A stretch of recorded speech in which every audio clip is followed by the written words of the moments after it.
Just checking. Hello, everybody.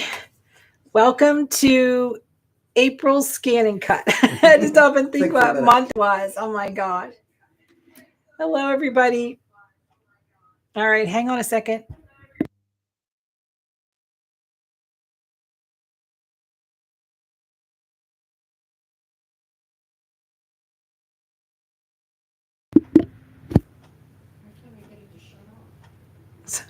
Sorry, we had a little bit of feedback. I was just like, PJ's monitoring out in the other room. Wait. Sorry. Echo. PJ will figure it out. We're good. Okay, so Vicky's here from the live. Yay! We've got a lot of people chiming in today. That's Wisconsin, Sacramento, Colorado, everything. Where else? That's good. Nice. So do we need to print anything to follow along? So after we say everybody hellos, then we're going to explain to you what's all in the box. And the answer is not really. No. If you want to make a list or write on something, you have in your library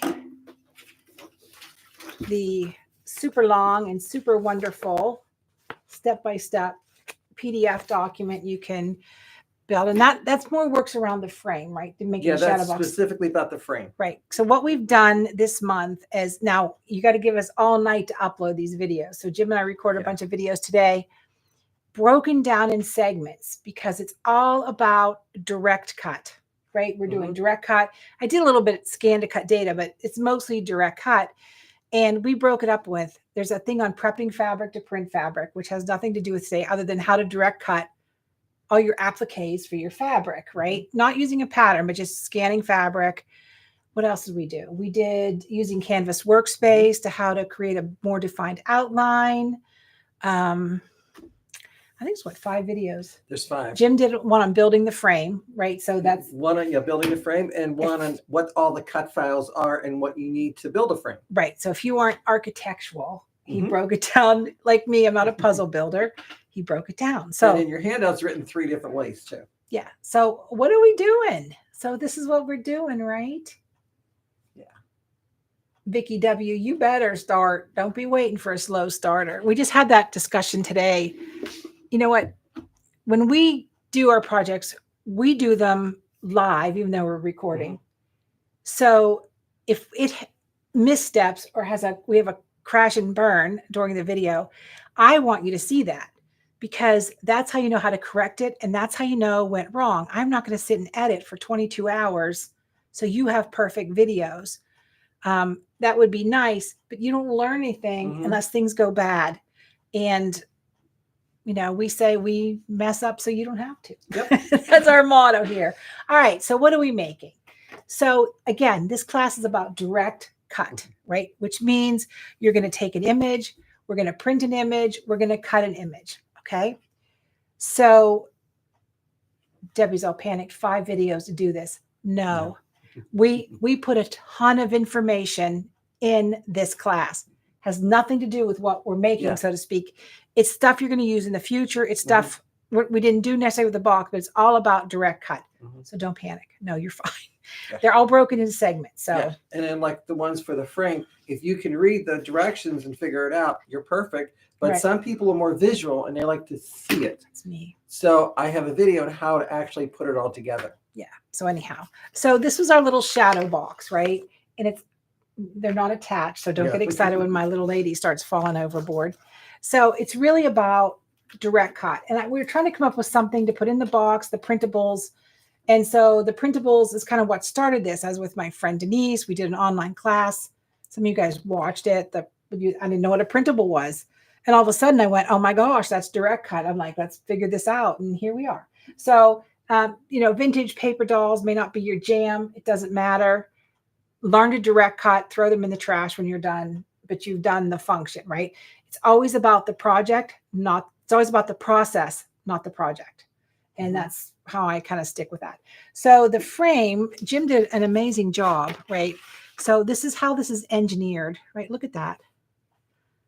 So shadow boxes, how this started was we were going to go buy shadow boxes. We couldn't buy shadow boxes. It wasn't $20. Yeah. And this way you get to Make one. customize it, right? So all the files are in here to cut this, and Jim's going to review cutting, and then I'm going to do the direct cut. But so in your box, let's start with that. Let's start with what was in your. It was a bag this time. It was a bag. The boxes we ordered in were so heavy it doubled the postage, and so that's not good for any of us because I don't want to raise postage and stuff. So the first thing you got is your little tip sheet, right? Write down any notes, anything you have. You can put in a binder so you can hang on to this. The others were your ladies. So these are printed on 32-pound bright white high quality paper at 3,000 DPI, which is, it took my printer forever to print one. I think it took us all month to print these. Yeah. Basically. So we really wanted high quality images. These images you got, it's if you wanted to make the background. Make the background. So you can see here that the lady in pink is flat. And then we have the fashion shoes. And the other two ladies were meant to be built out, right? So you could get a little bit of depth in your shadow box, because you also got a glue stick. You either got a Yoo-Hoo glue stick or two of the Elmer's. These are my favorite glue sticks for working with paper, fabric, quilt bindings. I shouldn't tell my tales, but I use these doggone things for everything. And so there's a mix and match because the dang vendor did not have 500 pieces of glue laying around. And then you got these little sticky bumpers, risers, spacers. That's a good word for it, Jim. Thank you. In there. And then you've got some little wooden buttons.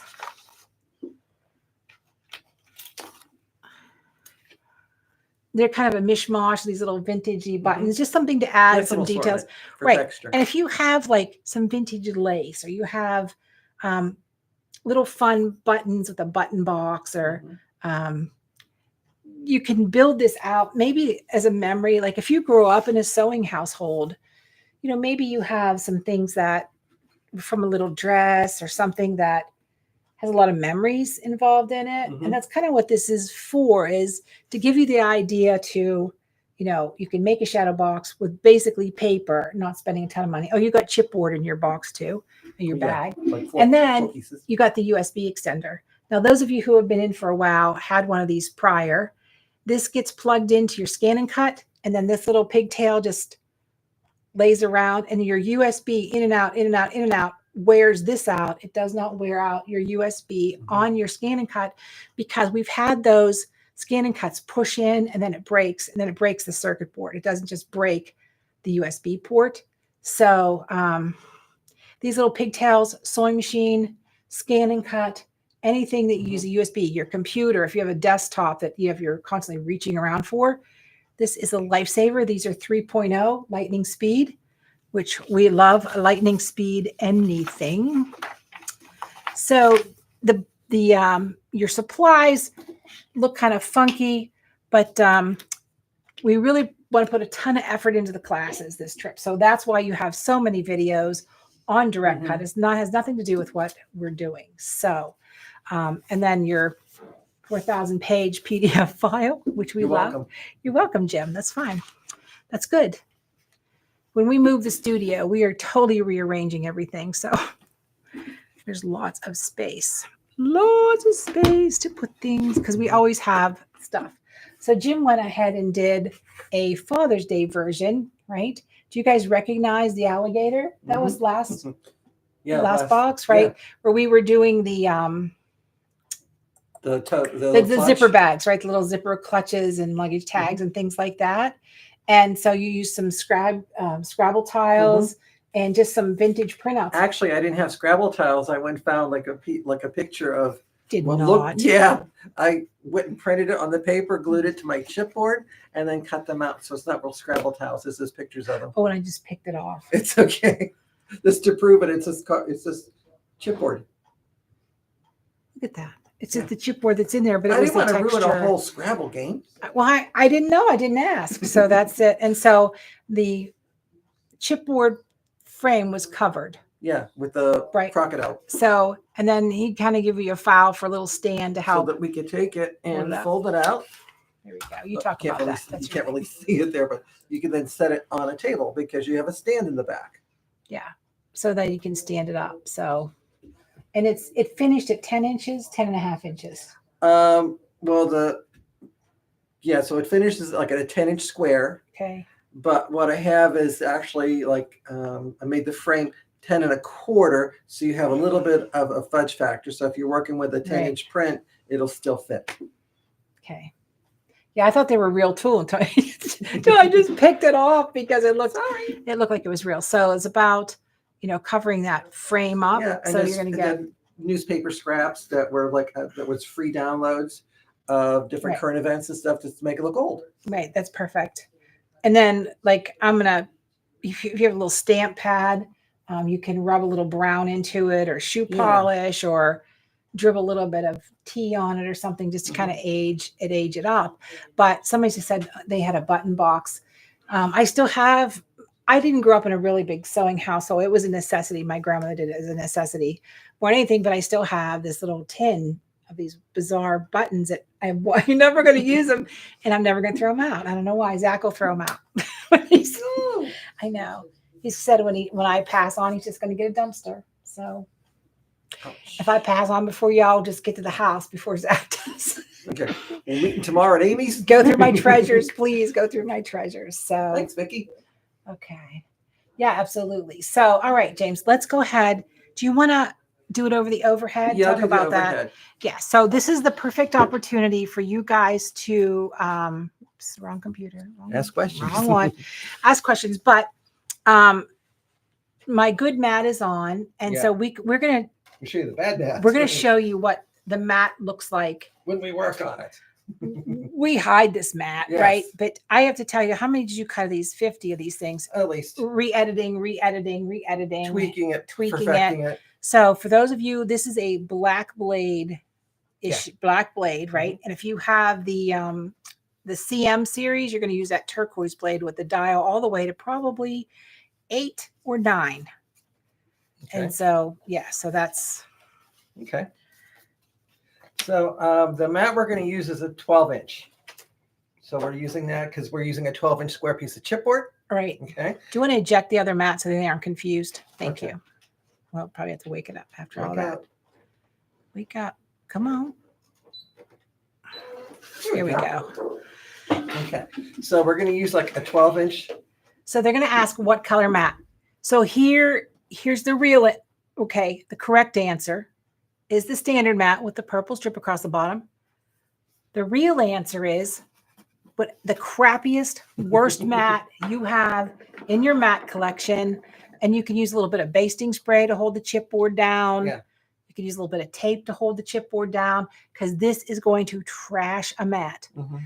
Or at least make you scrub the bejeebas out of it. Yeah. Right. So that's Because you want a good bond whenever you're putting your chipboard onto the mat, you want a good bond. One of the things I did, if you remember for a while and you got that brayer in your box, what I did was I used the brayer to get a good bond working it across.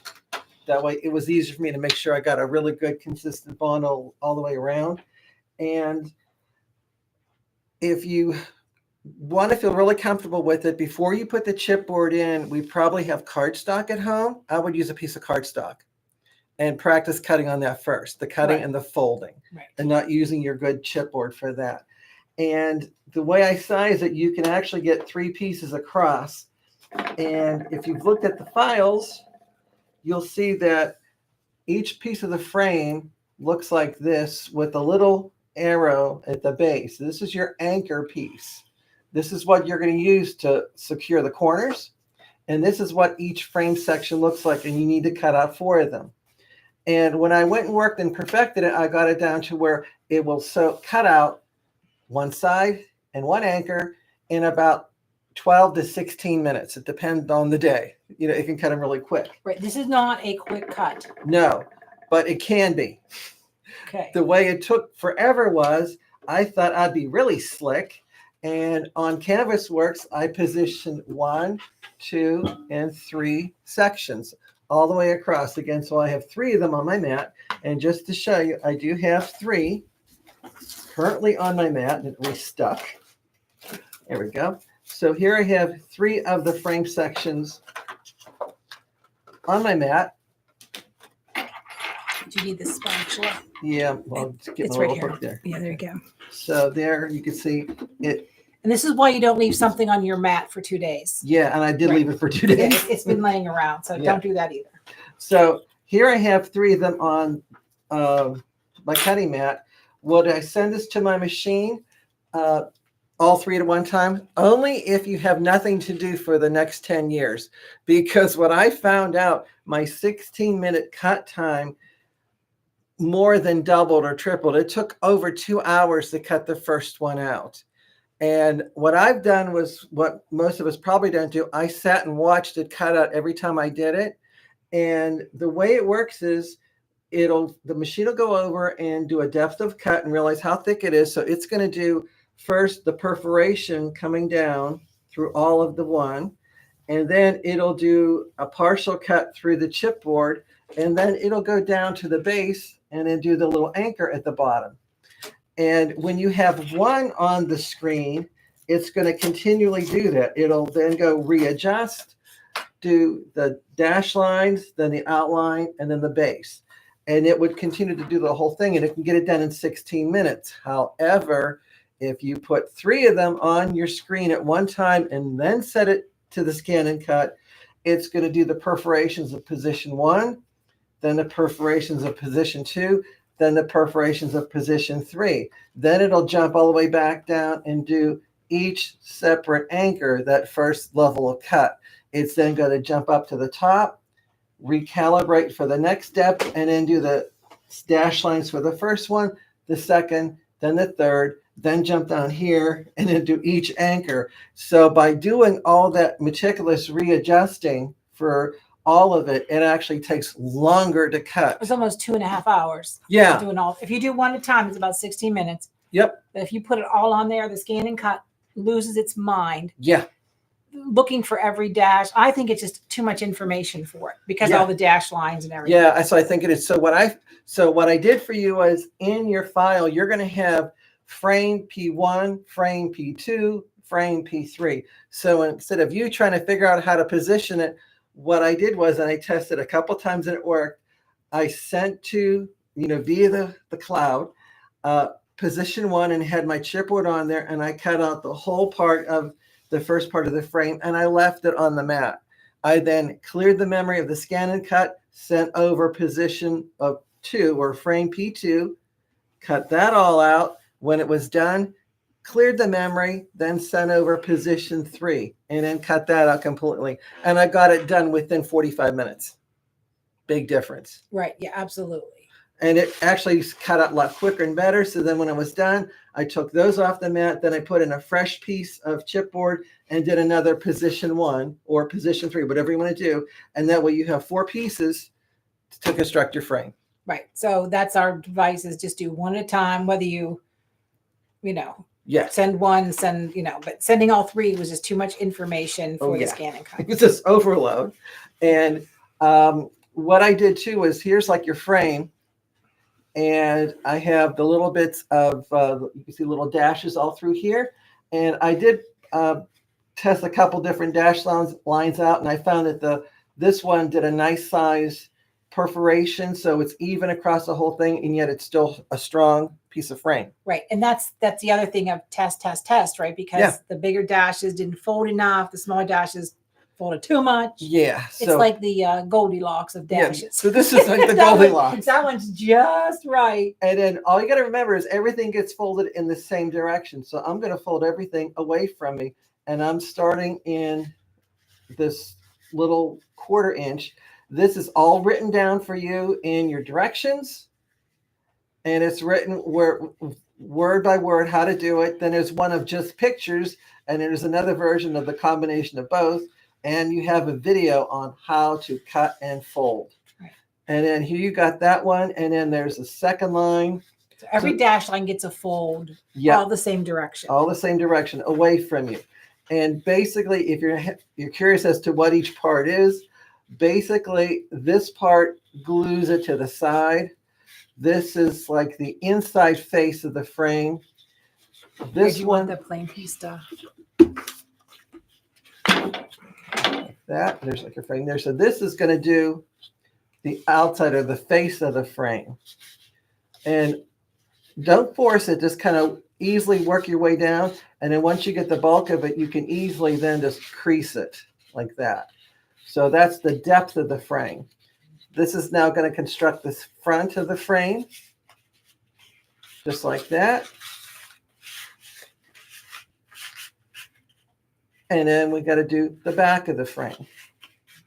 And again, you just gently fold it, and then you just give it a good crease. And that makes the folding of your frame complete. Right, so you do 4 of those. Yep, and then what you're going to do is, after you have that done, you'll then take your anchors that were cut out. There it is.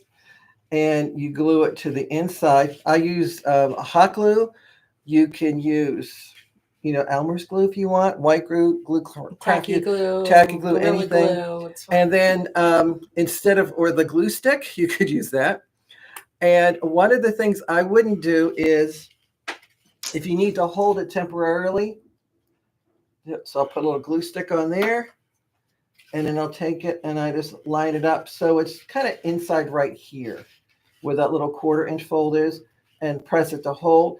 If you have those little clips that you use with your serger, you could, thank you, Vanna. I could actually take that and clip it on to hold it while it's drying. Yeah, so get them nice and kind of tacked in there. I don't want to use a straight pin, because if I stick a straight pin in here, I'll get a bump or a mark on the outside, and I don't want that. And we don't want that. So basically, you're just going to glue it like that. I'll take my next one, if it was folded, and you just line them up and glue them together. So you do your corners first. That way you make sure you got a really nice tight miter. And then I leave the back of it loose so that you could go ahead and have your backing decorated either before you put it in or after. And then once you have that all constructed, you'll just slip it inside your... Yeah, they're asking you to move more in the frame. Now, I will tell you that there is a separate video that's going to be uploaded tonight on making just this, right? How to make just the frame. So I know we're kind of burning through it, but there is a complete video step by step on. And it's like 25 minutes, and you can actually pause it. Yeah. So it's like, okay, fold this part, pause it, and then go and fold it. Then watch the next one and pause it. And once you have it done like this, you can glue the back together. You can add the little back piece, and then you're basically ready to decorate it. Right. So we had a question. Are you gluing fabric, vinyl, paper to your chipboard and then cutting your frames? Are you doing that separate? Yes and no. Yes and no. Okay. So do you want anything else? Yeah, I'll take this. All right. So even if you want to push the scan and cut back a little, or shut the trap door in the scan and cut, maybe that's the thing to do. Okay.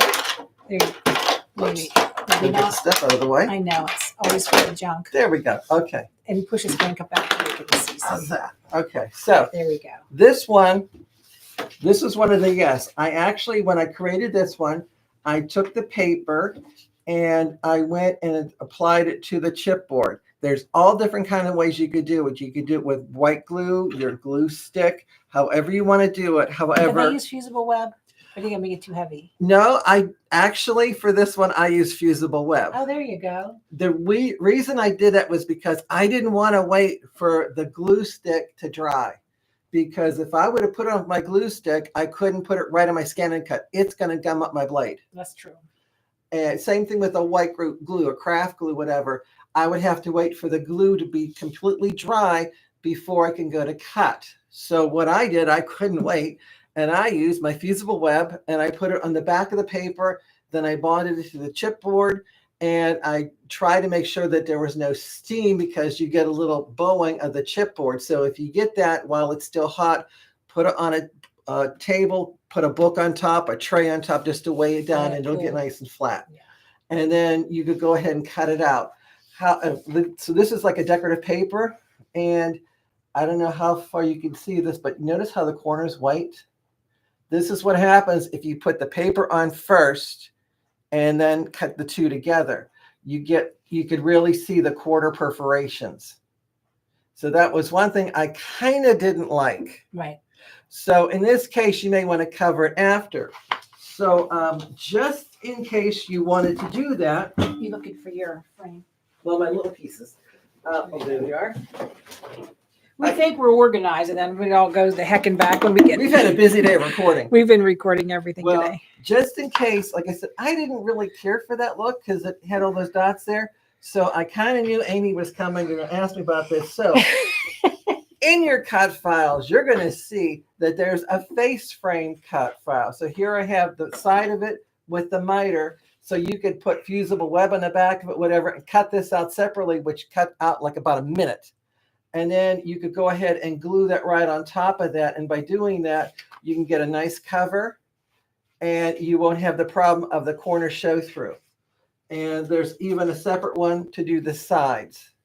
So you have it for the sides and the top. So, yeah, Kathy made a comment. She's just going to paint hers. Oh, it's okay. I'm with you, Kathy. I think a little bit of spray paint would probably. Well, the other thing too is that if you add an extra layer of thickness by putting the paper on top of the chipboard, it's going to take longer to cut out. Oh, that's true. Yeah, because it's now a thicker surface. So if you wanted to go quicker, you could do it that way.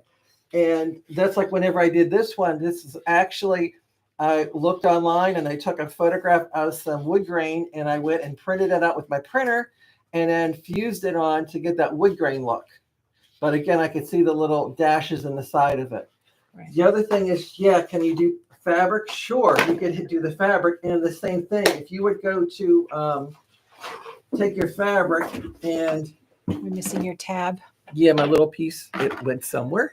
I'll keep looking. It was with me. All right. Okay. Just in case, if you wanted to cover it with fabric, I would not do that in the hoop. If I were going to take this piece and fuse the fabric on and cut it together, you're not going to get a good bend because the fabric is going to try to be forced over those curves and it's going to pull and want to flatten out. So it's going to be more difficult to make the frame. What I think is the better way to do it is to make your chipboard pieces first, create your frame, and then cover it.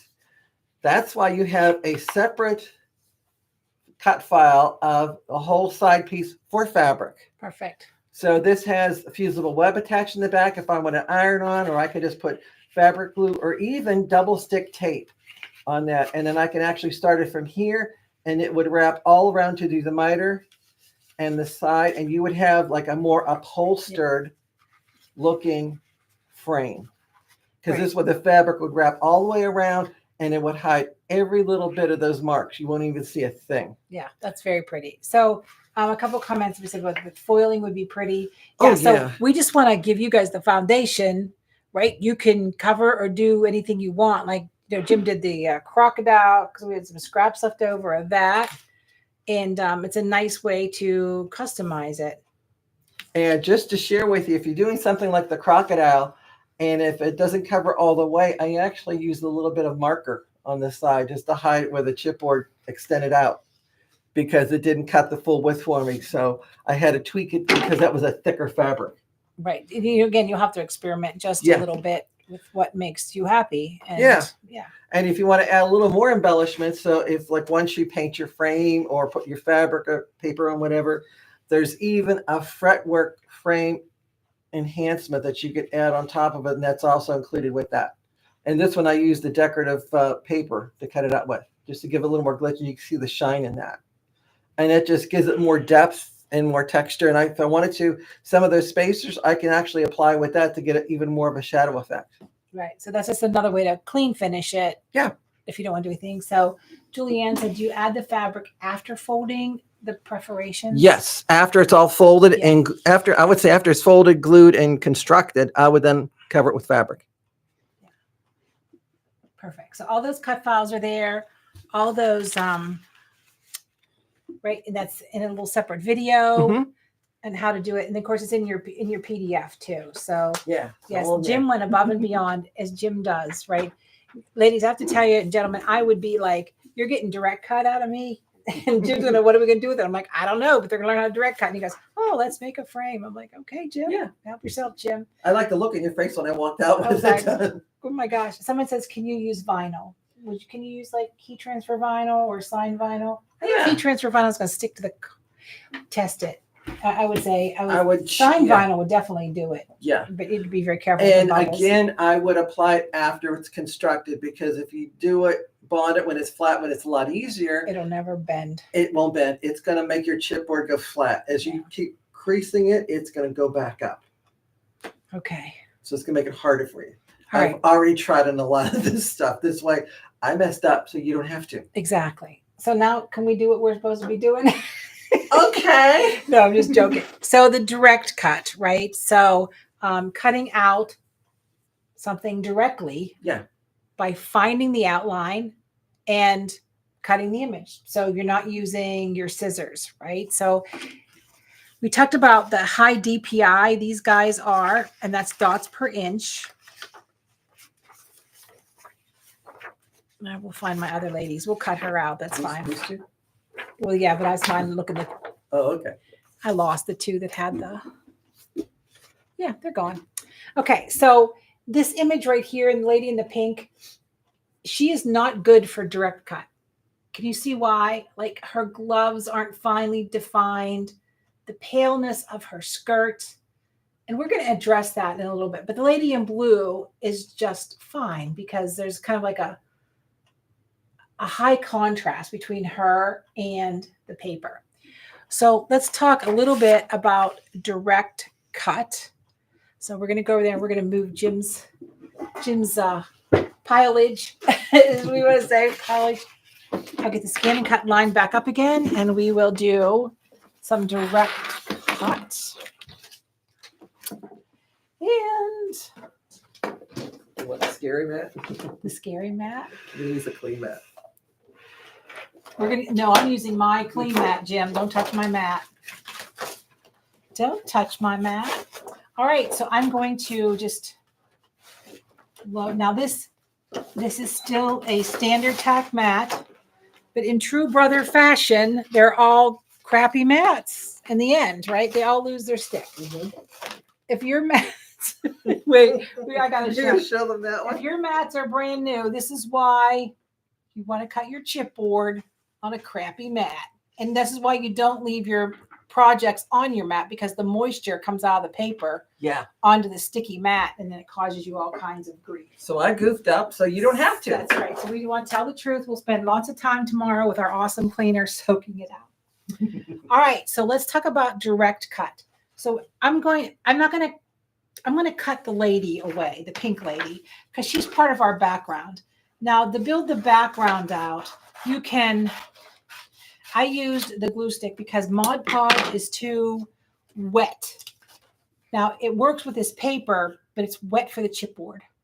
So if you were going to cut something else out of your chipboard, a piece of plastic or a piece of wood or something like that, you could do that. All right, I'm just going to put her on the mat. And you're going to say, Amy, why aren't you using your scanning mat? Is because we are direct cutting, right? So whatever's on the mat is going to get cut on the mat. Now, you saw me use the brayer to hold that down. Here is the big thing. If you have a very sticky mat, you just created a fatal error. Your mat will look like the one I just showed you of Jim's. It's going to stick. So you have a light tack mat, that's great. But after a while, my standard tack mat barely holds anything, so it's okay. I don't want to confuse you with what we're doing. All right, so let's take a look at our scan and cut. So over here we have scan, direct cut. And I have so much fun with direct cut and scan to cut data. I did some videos on scan to cut data on cutting out fabric, right? And so those videos are separate. We may touch on it a little bit tonight. So I'm going to choose direct cut, which means I am cutting right on my mat. So what do I want to use? Do I want to send it to Canvas Workspace and do it manually? I'll show you how to do that. But we're going to use our scan and cut. And I'm going to say start. Make sure your scanner lever is in position 2. And that's the lever on the left-hand side, on the side of your machine. It's 1 or 2. We're going to do 2. And I'm going to hit start. So what it's going to do, it's going to go in, look at that image, and look for the contrast of that image, right? And it takes a minute. There's no other way to say it. It takes a minute. And there it is. And I'm going to say, okay, yeah, that looks like my lady.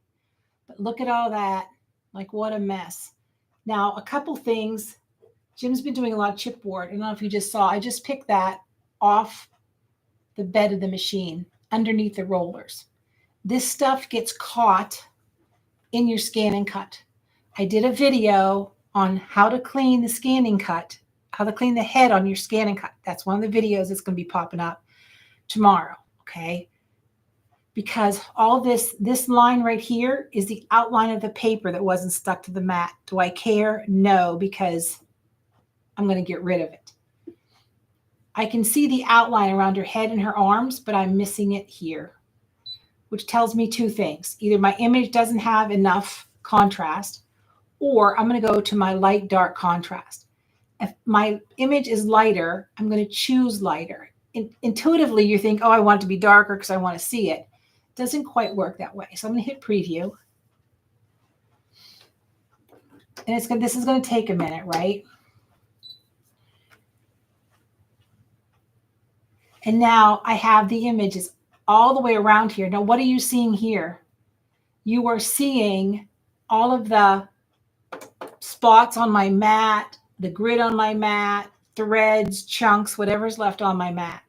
I'm going to walk you through this, and then I'm going to show you a cheat on how not that happens. So I'm just going to say, okay. I'm going to say, oops, dang it. Didn't want to do that. We're going to go back. I want to crop out as much of that, I call it background noise, as possible. Oh, look, that looks pretty good. So I'm going to hit preview. And I'm going to say, okay. Now I have a couple spots here. I'm going to go to edit and see how, you probably can't see if it turns red. I'm going to hit the trash can. Okay. I don't want to do her shoes. A little dot up there appeared. Let's trash it. Anywhere there's a black line, it's a cut file. So you can take these arrows and just kind of bounce your way around. I don't know if her legs are going to cut out now that I say that. But yeah, we're going to proceed anyway. This is if I want to create an offset line. So let's say if I was going to cut out stickers and I wanted 1/8 of an inch around my stickers. I don't want it right along the edge of her. This lets me bring in a separate shape to cut around her. I'm just going to say, okay.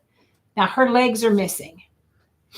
Her legs, and here you aren't going to have as much trouble as we do here because the studio lights flood the scan and cut and kind of offsets the white balance a little bit.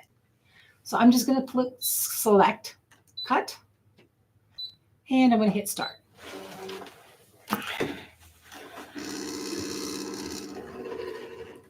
I didn't change my blade. I have a black blade in there. You could get away with your tan blade or your turquoise blade, depending on what scan and cut you have.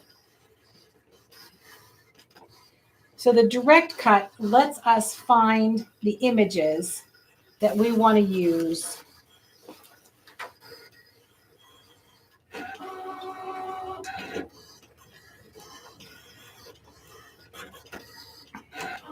Okay, and Billy said she's already lost. However, we're going kind of quick, and Amy did a very long Video. Slow-paced video that will be uploaded tonight or over. So give us like a day to get that. Right. And you'll be able to pause it and really see it step by step how to do it. So Billy, the whole process that I'm doing has to do with not using my scissors, using my scan and cut to cut out something that I want to use as a shape, right? So I want to use the ability of the scan and cut to find my outline and cut out my process.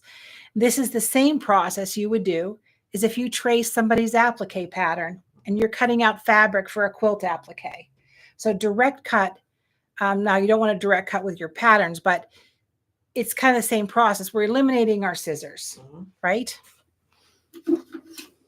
So just hang in there with us. You're going to be like maybe glaze over, but I'm going to do this again so you can see, and then I'm going to do it in Canvas Workspace so you can see how it is. Maybe it's easier for you there.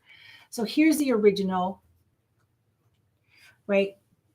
And you can see I did not get in here, and you can see her little arm was disconnected. With that, we live and breathe here with a Sharpie marker. So that's what she's going to do right now, Dorothy, is to outline. Right, but it cut on this one. Mm-hmm. And again, depends on how we have the studio lights in here. You won't have that problem at home.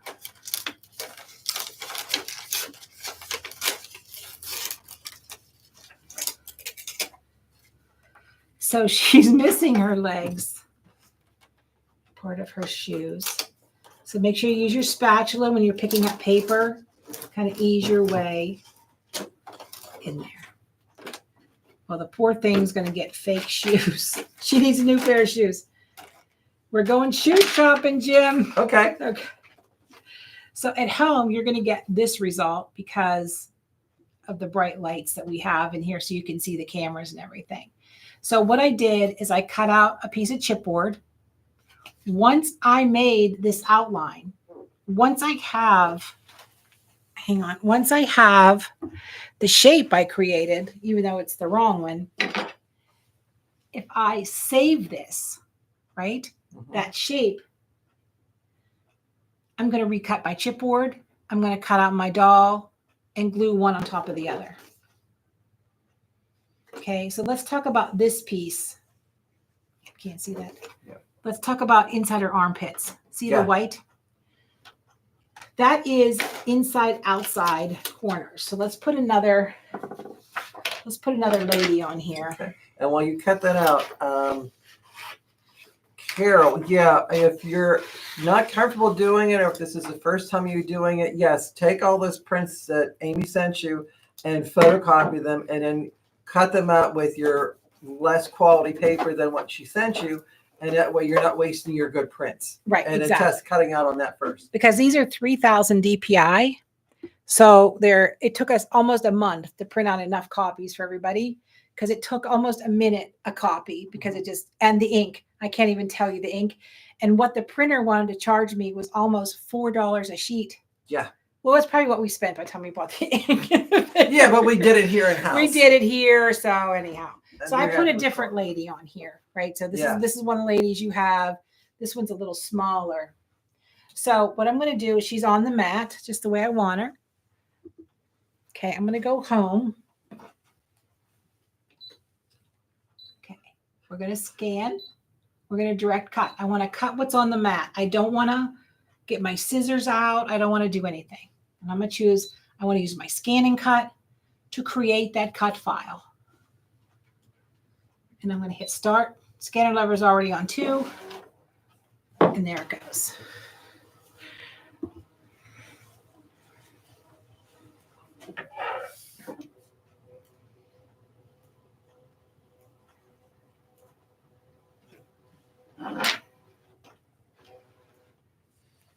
And there she is. So I can see her. I'm like, yep, that's what I want. Remember, we cropped her. Let's crop her first to see if it darkens some of those outline pieces. Sometimes it'll do that. And nope, I'm still missing her. So I'm going to go to the light. And again, you may not have to do this at home. This has to do with, I went 2 dots to the left to grab the lighter pieces. If you would see the lights in here, you'd wonder why Jim and I aren't blind. If we don't light it, you can't see it. So we got a double-edged sword. So I got a lot of noise, right? We talked about that. That's because of this mat. Now I'm going to do a little cheat for you. Okay, not to confuse you. I'm going to go home again, right? You get yourself a piece of white cardstock. Thanks, Jim. And I'm going to just put this on my mat. Now, remember, we cannot use what do you want to call it? We can't use a scanning mat because you can't cut on a scanning mat. Right. And then I'm going to take a little bit of blue tape and I'm going to how do I want to do this so I can get, you know what, I'm just going to leave that white on there. We're going to cut both pieces. We're going to cut the white paper at the same time. But I want you to see that happens when you have a cleaner image. So there's 22 ways pretty much that you can work around everything. Yeah. And that's why we did so many extra videos, not to scare you, but to how I think and how Jim thinks is so different than how you think is so different. So and this way, that white paper background hides any blemish on your mat. It hides. And the grid frame of it too. Yeah, exactly. So I'm going to go to scan. I'm going to push number 4 for me. Thank you. Direct cut. Get it from my scanner. Scanner heads it 2 and hit start. And so now only thing I should have to eliminate is the blue tape in theory. And do I care if I cut that piece of paper underneath? Absolutely not. It's paper. So right now we're just scanning it in so the ScanNCut can read the information. Right. We're just looking for the image. And there she is. Okay. And I'm just going to crop her up a little bit.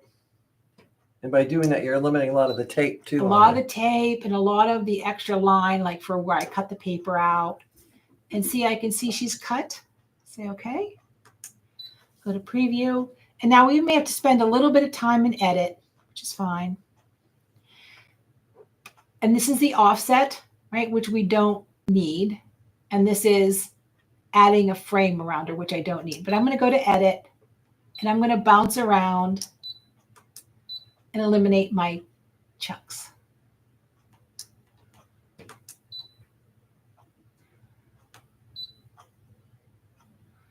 Oh, that's all I got. All right, we're good. Good. I'm going to say okay. Please select cut. Now, I'll be curious. I would use a little basting spray to hold this on here. And the reason we do stuff like this is because you see us mess up. You know why we messed up. And there's no magical moment where I'm sitting at home crying and editing out the bad spots. We mess up so you don't have to. Yeah, so I probably should have used a little bit of a glue stick or something on her so she may be off. Yeah, we're making a mess, Jim. Everybody can see the mess. I'm just going to let it go. That's what not to do. What not to do. I should have used a little basting spray. So she was really stuck on there. But what I still can show you is The paper cut out. How she cut out, right? So what I probably would do is deal with the schmutz on the background instead of you trying to fight your way through this, right? But we're going to do this one more time. And those of you who use Canvas Workspace, wake up. Waking my computer up. Hold on. Maybe.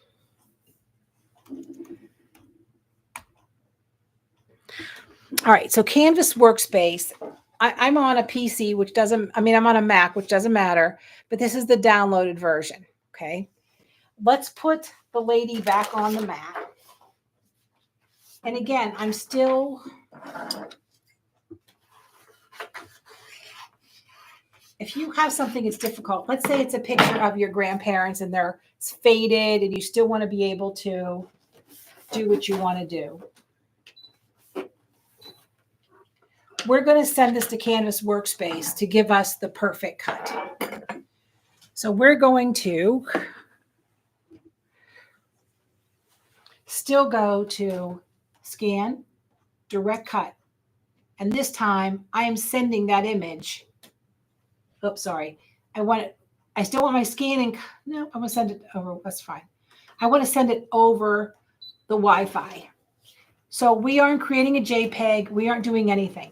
We are just sending a picture or a snapshot over to my Canvas Workspace. Now the Wi-Fi worked during the test, so let's see. Let's see. It says transferring. Okay. Let's see. Let's cross our fingers. I'm going to go up to File, Import image from my cutting machine. Now it says FCM file or a scanned image. We did not create a cut file. We just created a scanned image. Mm-hmm. So I'm going to do scanned image. And goodness willing, there it should appear. Now, I did a separate video just on doing this in Workspace. Okay, everything we did a separate video. Okay, so hence the more detailed information. What I don't want to do is that. Okay, because now that skewed my image. What I want to do is I want to tell the scan and cut what and how I want to cut. So over here to the left, we have a path, and then we have a freehand path.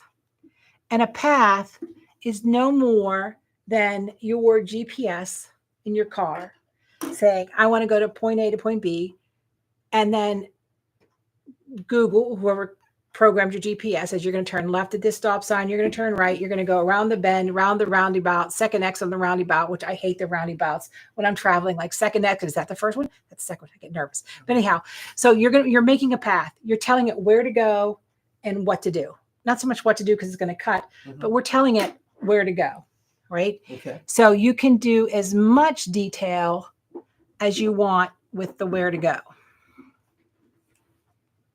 So we have a couple things. We have a straight line and we have a free path. That free path is when I left click on my mouse and it's like, oops. It's like I'm drawing. I'm holding my mouse and I'm using my tracker bar or your mouse, and you are just creating this is very hard to control, as you can see. I'm just kind of making it crazy. So I'm just going to outline her. So if you're good at it, you could do the free path. Okay. And if you're not good at it, you're going to come over here to the single path, and you are going to, don't be afraid to zoom in. You can see that little ball on the end of my cursor. Everywhere I drop a dot, it's making a cut line. Now realizing how zoomed in we are, but the closer your dots are, the cleaner your cut's going to be. Now you're going to say, Amy, okay, it's going to click off after, if you touch the last node or something, no big deal. Go back over, reselect your path. And as I put my blue, it's kind of hard for you guys to see. As soon as I put the blue dot on there, there's the dot, black and white dot. There's a blue square that appears underneath. I know that's going to connect. And you're going to say, Amy, this is so much stinking work. What the heck is going on? Well, in one of the videos, I did this with fabric. How to fussy cut fabric. And if you were doing a quilt square, I'm working so zoomed in that it doesn't want to. If you are making 25 in a quilt square, my gosh, once you have this image, you have this image. And I'm going to show you how, when I send it back, it works with my lady. So you're just going to ride with me for a second. So now's the time to ask Jim a question if it's pertinent to the class. Well, Sandy said she likes this method because it's like digitizing. That's what I thought too. It's like digitizing. I hate to say that because that may scare some people, right? If you hate your software. But again, this is the downloaded version. And once I get this image of this doll, maybe I want to cut the dolls out of calico. Maybe I want them to look like dolls, but I don't want them to be dolls. Does that make sense? Yep. Like if this was a teddy bear, maybe I wanted to cut teddy bears out of calico fabric.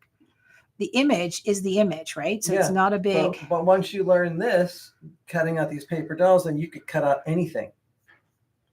Right. It can be fabric, magnets. I got stuff to show you, stickers. You guys were at the box opening and I am now like magnets and stickers are my new jam. And then you could be as precise and accurate as you want. And then also too, you could be more selective than what the software could be, because if you just choose to eliminate a part, you can easily eliminate what you don't want to have cut. Yeah. So it's good when it drops off, because if you get to the very end and you goof up, you have to delete the whole thing. This way, if I do it in sections, and how you finish it is just the double click. Yep. And you're right, Billy. This is a lot like using a Photoshop workshop. Yeah, which is something I don't know how to do. And you have to realize how close I'm zoomed in. So it looks a little square, but you're not going to see this to your naked eyeball when I'm done. Yeah.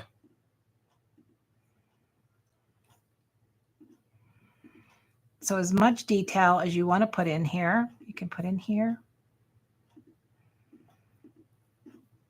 And then I'm going to show you how to edit here in a second. Carol, yes, that's exactly what you can do. Because Carol said if she want to make a quilt from fabric that she used to make her granddaughter's outfits, she could take a picture of the pattern and scan it in and use the software to cut it out, so you can cut out multiples of that same one perfectly. Yeah, that's really what this is all about. If you were cutting out multiples of things, yeah. And sometimes my hand gets pretty tired if that's from fussy cutting fabric. And yes, Julie, after Amy's all done placing those, she can go back in and adjust each one of the nodes so that it's perfect. So if you're off a little bit, you can tweak it. And we go into much more detail in the pre-recorded videos that you'll be getting later. Right. So if I think she has a point on her head right here, if I double click on that section, see how the nodes pop up? I don't know how much closer it's going to let me go. These little nodes. And so I can, I can rearrange it, but here across the top of the bar, I can add symmetrical handles. And what that does now, that gives me,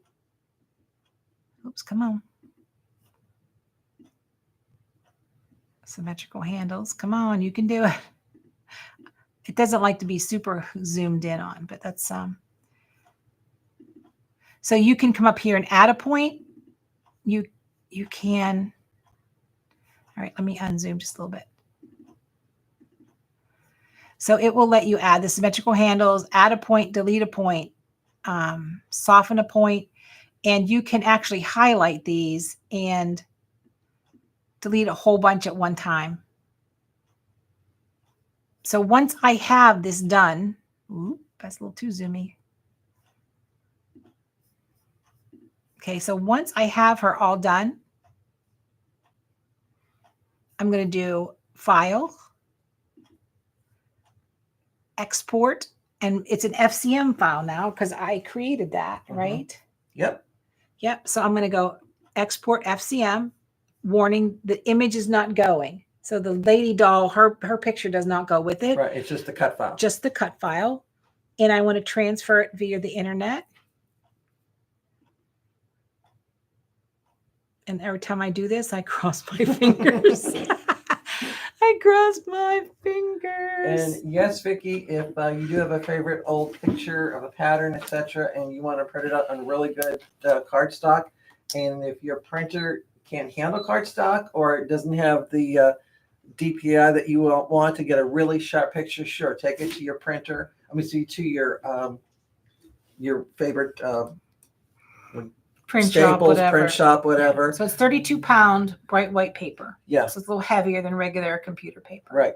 I will warn you too, though, if it's certain pictures, some places may not copy them for you because of copyright laws. Right. Yeah, they get funky. So they may or may not want to do it for you. So you may have to do it at home. Okay. So back over to Scan and Cut. I'm going to let's go home.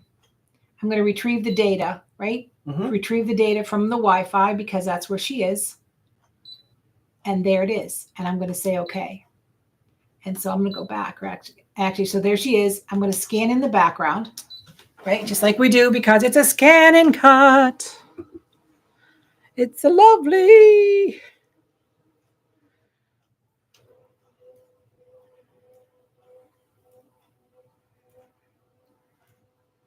Is everybody snoozing yet? Mm-hmm. Have we lost everybody? They're like, this is so long. Yeah, Carol, because Amy's doing it right now. Because once she has that image in that file, she's now sending it so she can cut it out. Right, and I did not move this, but when I go to edit and I zoom in, you could see how that broke up into pieces. I'm going to group it just like I did before, right? I'm going to group it. I don't know if you saw that. I grouped it. I just flipped it. Thank you. I'm going to group it. and then I go to Object Edit, and let's permanently group it. So it becomes one file. Now I want to superimpose it just to make sure that it's right? So where it was. Yeah, so basically like each segment that you did, the machine looks at it as one file, but now that you grouped it, it's all as one file. Right, because every time my mouse clicked off, yeah, it was like a separate it was file. a raw cut line, basically.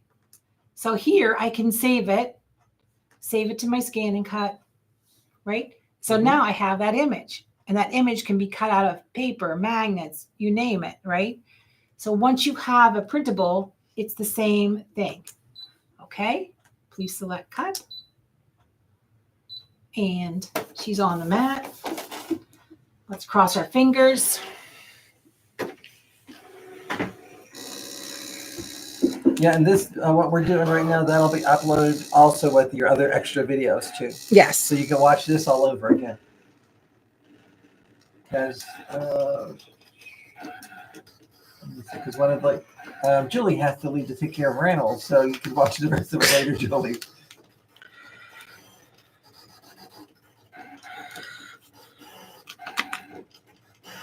Well, I'm glad Star's mesmerized. Yeah, Vicki, I've used that software too. So yeah, it's what you've learned, and now you can easily adapt to this. It's done cutting. Okay. And I think actually this cutting process was quicker when you did it than when you had the scan and cut do it. Yes, absolutely. So if you think the think time and the correction time and the edit time, sometimes it all kind of evens out. So her legs are skinny. So I'm not going to go in where the legs are. I'm going in where the dress is, going out to the arms. Ooh, come on, hand. You can do it. And I think this is the other thing that impresses me about the scan and cut is the fact that tiny detail. Yeah. So now I have her cut. I put my chipboard in, cut my chipboard, glue the two together, and now I made myself a paper doll. Mm-hmm. And I think you doing it was much better than the software doing it. Yes, so that is direct cut using your scan and cut software, right? So using the Canvas. So it was very fussy cut. Right. And then so one of the videos that I did separately, like I know everybody's eyeballs are falling out of their head right now.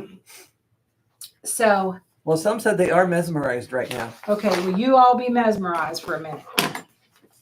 So this image was not in your box, our box bag, whatever we had, right?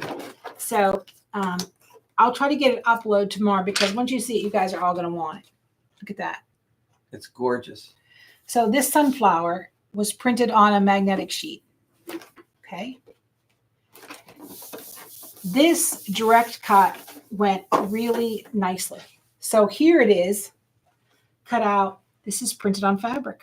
So I want you to see the difference because the fabric absorbs so much of the intensity of the color. So it's a little softer than printing it on here. But once we create, I print that on fabric. I print it on a magnet. I print it on a sticker. It doesn't matter. Your printer doesn't care. It just sticks it on there. We just have to figure out how to cut this out. So let's say I'm having a fall bridal shower and I want to give everybody a magnet for the refrigerator or a save the date. Oh, that's something a good like idea. That, where I would just go into my paint software or whatever software and just add names or whatever needs to be in here plus the date, right? So let's talk about direct cut. Now we did that, right? And you're going to say, well, Amy, this is very defined edges. The scan and cut's going to love this.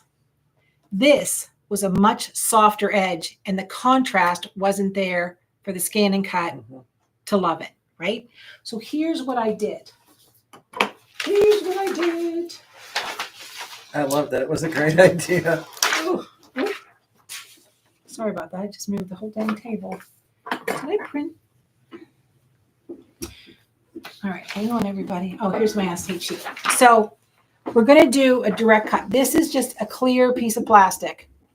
Acetate, laminating sheet, whatever you want to do. I'm pretending this is my fabric piece I cut out because it's the Scan and Cut is not going to love it because it's too soft edge. Scan and Cut needs that contrast, right? So I'm going to pull my image, my fabric piece. We're going to pretend this is fabric. And I'm going to place it right on a corner so it's easy for me to put the next piece down. So if I'm doing fabric after fabric, and again, this video I did in depth as a separate video. You're going to love it. It's great. Okay. So I'm going to cheat this because, again, direct cut, we can't use that scan mat. And remember when we scanned in, we got all the background noise and all that kind of stuff. If your image does not have enough outline, shape, contrast, I stuck the thing I want to cut. I know this is a magnet, we're pretending it's fabric. And I'm going to make a little hinge up here out of my clear plastic. This is nothing but Scan and Cut trickery. I'm going to take my Sharpie marker, which we all know and love, right? And I'm going to, please work. And again, I'm doing this on the mat because I don't want to have to do it twice. I'm doing this very quickly. But once I have this cut outline, and if I print this on fabric, if I print it on magnet, if I print it on sticker, it's all the same size. And once I have this cut file, I have this cut file for this image, and I'm doing a very crappy job. Well, while you're drawing it, yes. Vicky's question. So just to review really quick, like the original picture she had when she printed it on paper or the magnetic sheet, you get a really bright, sharp, crisp image. But when you do it on your printable fabric, the edges are more soft and diffuse, harder for the Scan and Cut to read it. So she has the printed picture on the paper or magnetic sheet underneath that clear plastic overlay. And now she has her Sharpie pen and she's tracing out, making a hard, sharp line of the outside edge of the sunflower so that when the Scan and Cut reads it in, it'll read that really sharp, clear image. And then you'll see the magic that she's going to do next with the fabric sheet. Absolutely. You're going to love it. It's really cool. So this is just me cheating. But here's the other thing. These little inside out pieces right here, you can now get the Scan and Cut to cut those. Yeah. Everywhere there's a black line, that's going to cut. And you're going to say, Amy, that's a lot of work for direct cut. If it's a lot of work, then find a new hobby. I don't know what to say. It works for me, right? So, but if you're going to do like a quilt with a lot of applique like that, this is nuts because all fabric has a repeat. Yeah. Right. So let me finish this and I'll show how to do the repeat. So all I'm going to do is I'm going to say, go home. I'm going to scan. I want to direct cut. I want to use my Scan and Cut to cut it. Scanner levers it too. And I'm going to say start. We were using an inkjet printer. Yes. No lasers for fabric. Yeah, we weren't using the sublimation. We were just using a regular inkjet. This is just regular inkjet. And again, I have a whole video on prepping your fabric and printing it. Okay, so there's my overlay. I'm going to say okay. And see how nice and crisp it caught up here? Yeah. I'm going to crop it.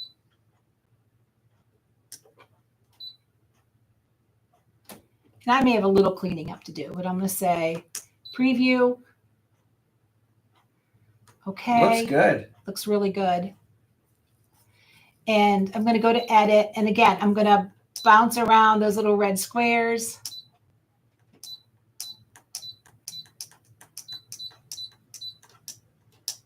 So it caught some on the inside. Some because there was already contrast on there.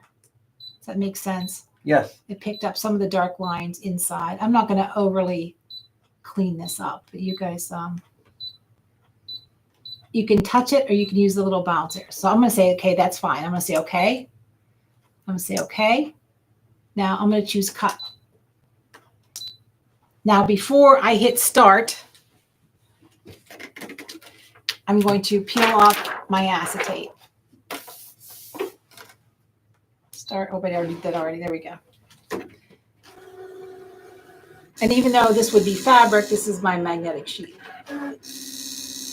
But it'd get the same results. Right. Except when I cut out the fabric, I took more time. And I saved that image.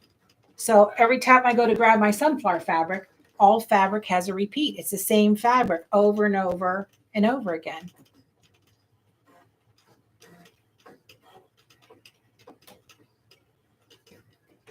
So there's so much you can do with direct cut. And I guess the shadow box, other than the shadow box, is extremely cool as the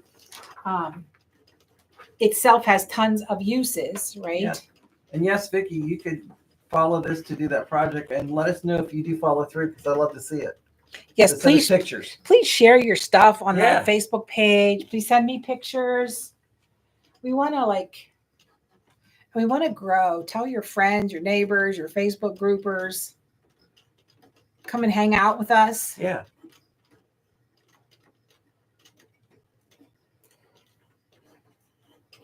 And it's doing a faster cut of, I think, of this one. Yeah. Because you simplified the lines. I simplified the lines, right. So that little extra help is going to do it. So while that's cutting. Whoa. Yes, Laura, you can do that. You do the custom cutting with that. It makes it a lot quicker and easier.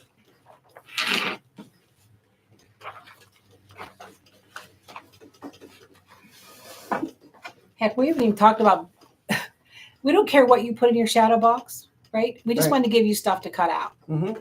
And so I guess the lesson isn't decorating a shadow box, as more it is direct cut, right? Yeah, and the technique. Well, you learned a new technique, how to make a shadow box. Right, and then you can put what you want in it, and then. And you can, if you're handy with the software, even resize it to make it different sizes. Right, and then Jim put little LED lights inside the one, like inside what they call the rabbit when you do a picture frame inside that groove, and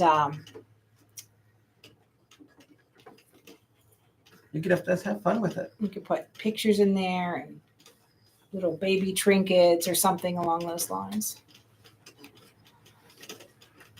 It's still thinking. It's still thinking.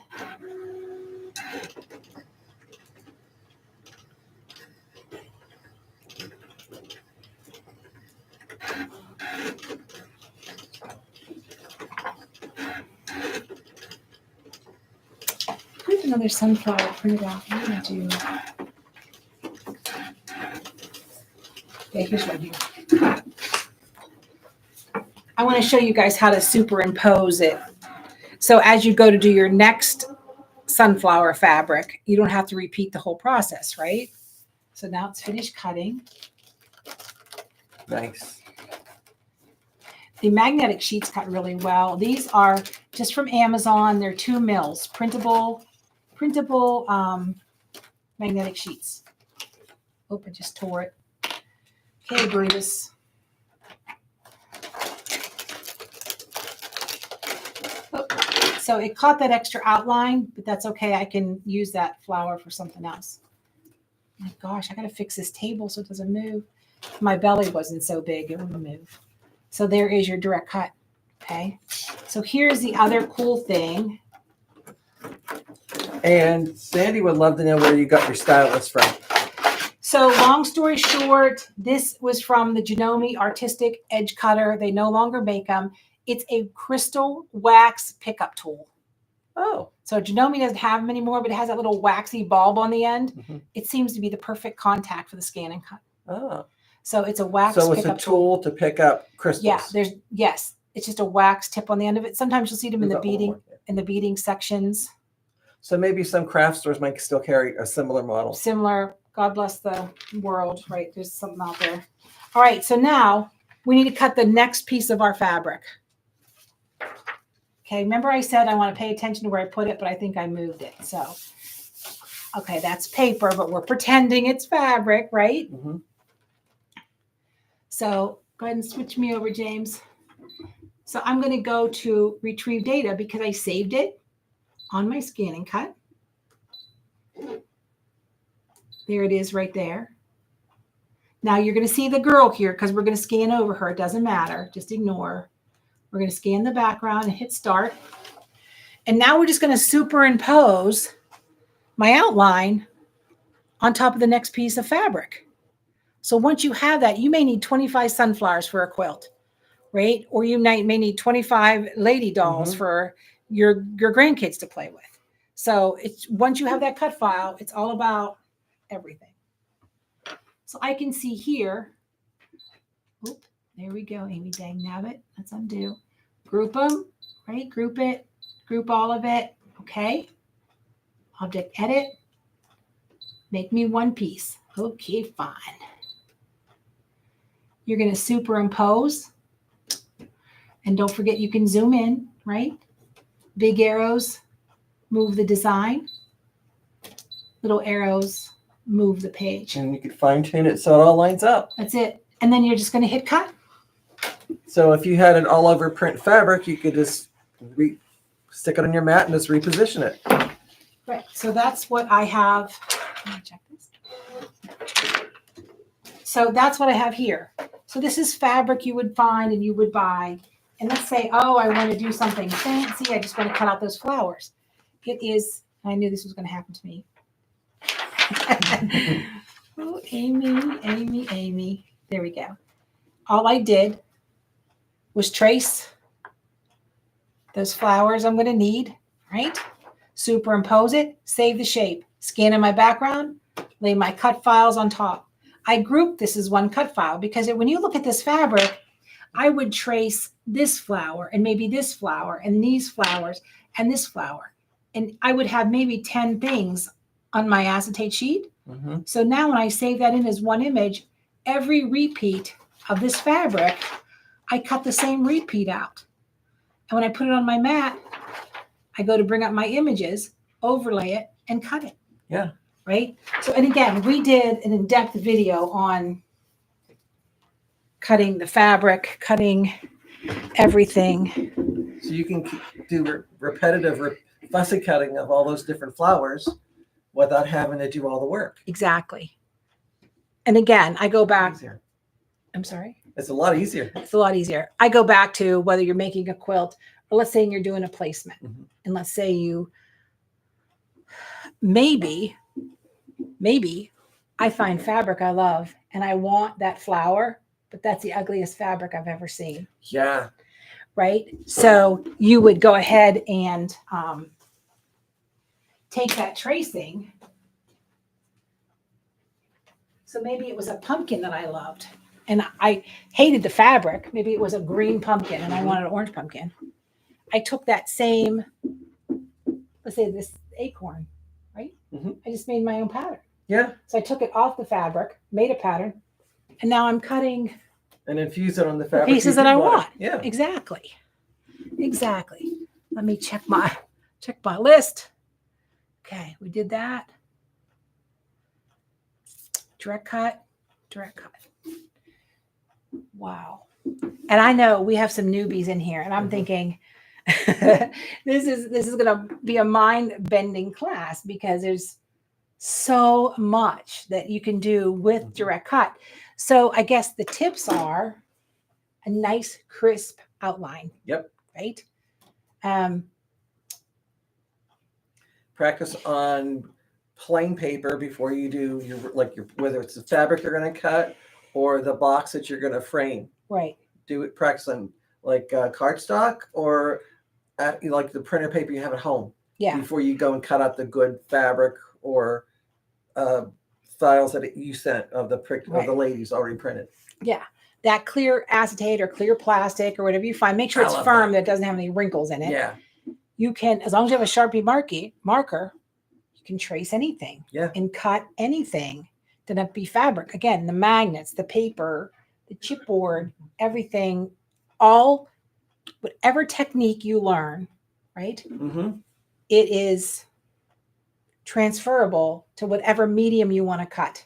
Yeah. Heat transfer vinyl, sign vinyl. It doesn't and matter. I probably shouldn't share this, but I will. Years ago when I was doing software classes and I was saying about using acetate, and so many people said, I don't have like a a store near me that I could buy that, whatever. And they were very frustrated. And I'm like, take a sandwich bag. You know, the food storage bags. Right, as long as they're firm. rigid. They're fairly rigid. The freezer bags. The freezer bags, they don't stretch. And Right. you can take that and actually take your fabric, your paper, whatever, and slip it inside the bag and trace it that way. And then you can put it in your scanner and scan it. Yeah. I mean, you could get acetate from the cake decorating store. Yeah. Maybe a little more expensive, but just look around your house. The plastic bacon comes on. Yeah. Work. I mean, that's anything that's clear. But let me review one more thing. Let's talk about, did I talk about prepping fabric to print? Did I talk about that? Okay. So let's, one more thing. And again, okay, what size is the chipboard we were given? It's 0.03. Something like that, yeah. 0.03. Yes. It's 0.03. So it's not super thick. Yeah. We buy it by the caseload here, which is pretty crazy. We use it. And I told Jim, I said, no more chipboard. No more chipboard for the next couple boxes. So yes, ma'am. I also did a complete video on prepping fabric to print fabric. So just real quick, the fabric you're using, it's going to be RTD, ready to dye, or RFD, ready for dyeing. And what makes it special, there's no sizing, there's no bug spray on it, there's no polish or finish on the fabric, so it really absorbs the dye. I'm using a regular inkjet printer. Well, the Print Moda is a little more than a regular printer because I love that printer, but no laser, right? Because laser is a different type of ink. Or sublimation. Sublimation takes a whole different. Yeah. We're going to scratch that. That's a whole different conversation.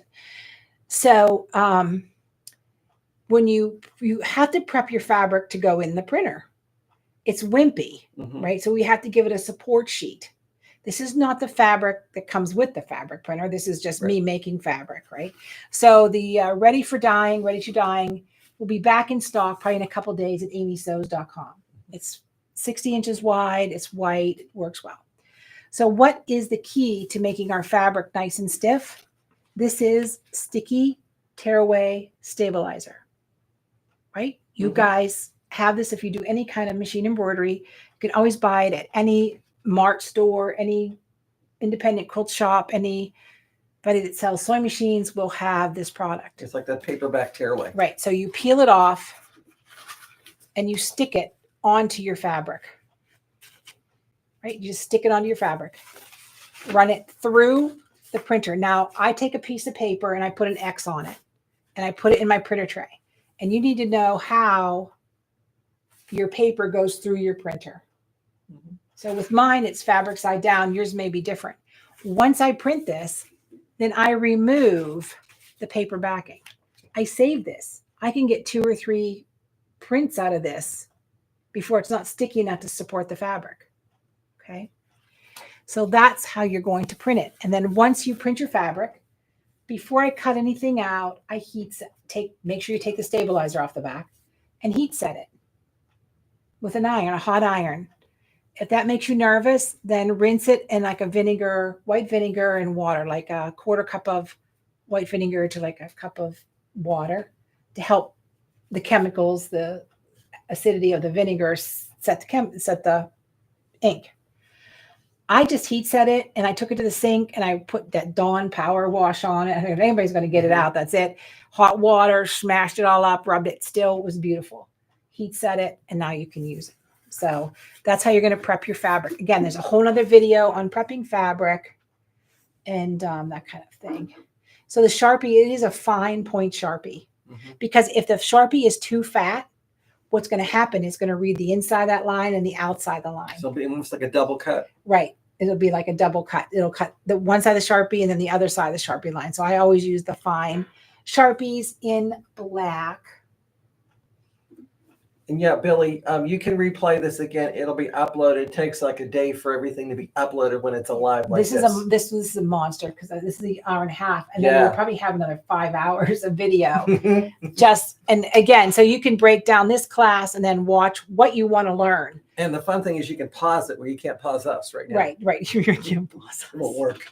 So you may not, you may give a crap about making the shadow box and just want to learn direct cut. So you're just going to choose that video. Or And you can Debbie, in your envelope, there was another printed information on how to go and download your files and where everything's located. So you want to look for that sheet. And any question, support@amysews.com. Ed or PJ will get back to you, and making sure you have everything you need.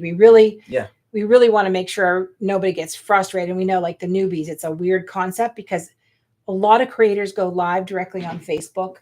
And so you guys pay for this content. So I'm not putting it out there for free for anybody because you guys pay. That's not fair.